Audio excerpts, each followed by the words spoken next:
Hi, Magret. Let's take a look at this essay that you have sent us. It's about international marketing. So let's see what you said here. International marketing has always been viewed with mixed feelings and thoughts by people at different levels in society. Some take it as invasive and an intrusion into a country's way of life, and others view it as an economical form of education and necessary. I want you to be careful because a lot of this language feels rather lifted. Look at this. As invasive and an intrusion into a country. And then here, invasive and an intrusion into a country. Okay. And then here, an economical form of education and necessary. And here, necessary and economical form of education. Now, while you did some changing around, it's simply not enough. Okay. So an examiner is going to look at this and is going to look at this unfavorably. It's going to basically be taken away from your word count. So if you're around 250 words, this could potentially be a problem for you. Okay, now, the other thing that I want to talk to you about is all you essentially did was you just really rephrased and reorganized this introduction. But you didn't do what the task asked you to do. It asks you to discuss both sides and give your opinion.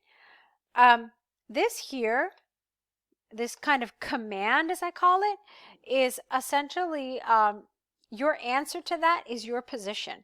So whatever you say in response to this command is considered your position. And if you look at the band descriptors for band 7 for task achievement, you will see that it says that your position needs to be clear throughout the response.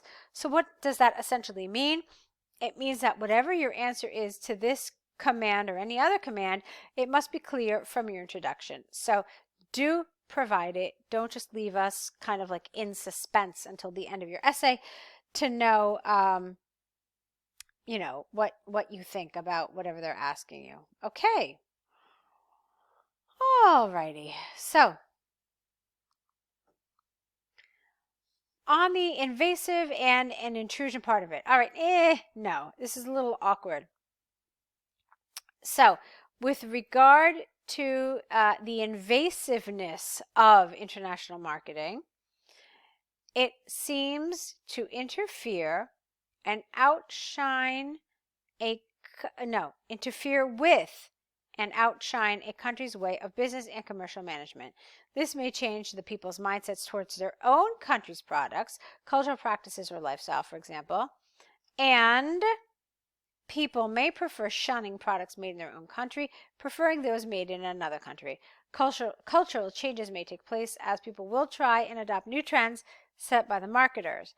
Nowadays, most people want to be up to date with almost everything, especially technology, hence change of lifestyles too. All right, this is okay, but I did want a little better cohesion. I wanted this all linked together a little better. I wanted maybe some examples. You just talked very theoretically without any tangible examples, without any sort of real illustration of what you're talking about. And so it did feel rather theoretical. Okay. So when you say that people may shun products made in their own country, okay, great. Like what?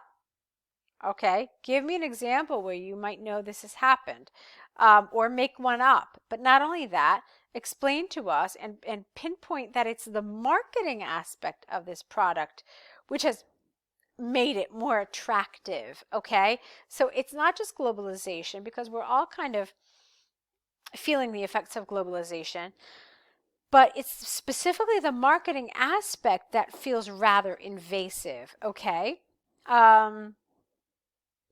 For example, maybe a company like, I don't know, gosh, let me think, McDonald's, all right? Maybe it has so much money to promote its products or a new restaurant in your country that, every 5 minutes when you're watching television, there are McDonald's commercials being shown. You know what? And maybe they're showing people dressed in your country's dress. Maybe they're showing the menu kind of accommodated to the dietary needs of your country or region, but still there is something about the overall message that is being sent that might feel rather invasive. Okay, so this is really what you should be talking about and what you should be thinking about. All right, let's move on. International marketing can be a necessity and an economical form of education as information and ideas are shared through new forms of technology which are easier, faster, and cheaper, such as use of the internet. Globalization has seen many people learn other languages, cultural practices, and share ideas through marketing, aided by advanced technology, which has taken place over the years. The grammar is lovely here. For example, a person can learn a new language like Japanese using an application because it may have been well marketed. Nice, good. As ideas are shared, people know about cultural practices, weather, comma, and business patterns of a particular company, especially where traveling and tourism are concerned. Okay, again, I think you could have been a little more specific here. I like your example about Japanese. That's good. And you're basically saying that it was well marketed. So that was an interesting point. Okay, so I don't really have a problem with that. So fine. Yes, that's fine. I can conclude that both sides of the question, no.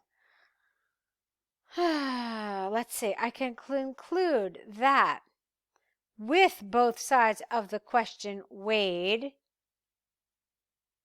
I don't know what this means. Brings out more benefits than losses. All right, this whole sentence is really awkward, I'm afraid. So let's try it one more time. So I can conclude that after weighing both sides, there are more benefits than losses. I believe that international marketing is necessary and economical as the world has become a global village. Gone are the days whereby people would isolate themselves according to their culture and religious OUS beliefs. That's nice. Okay, it's fine.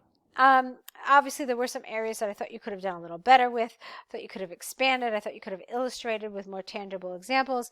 But on the whole, I thought you did a nice job, a better job than a lot of what I see because it felt like you understood the topic, that we were talking about the marketing and not globalization itself per se. So good job.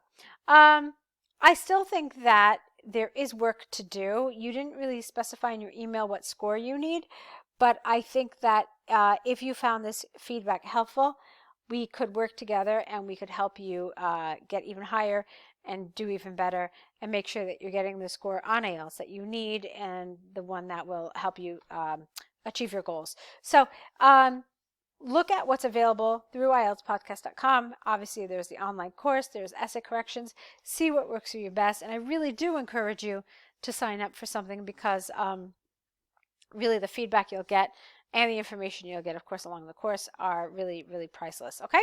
So best of luck to you. Look forward to seeing more of your essays. Good luck.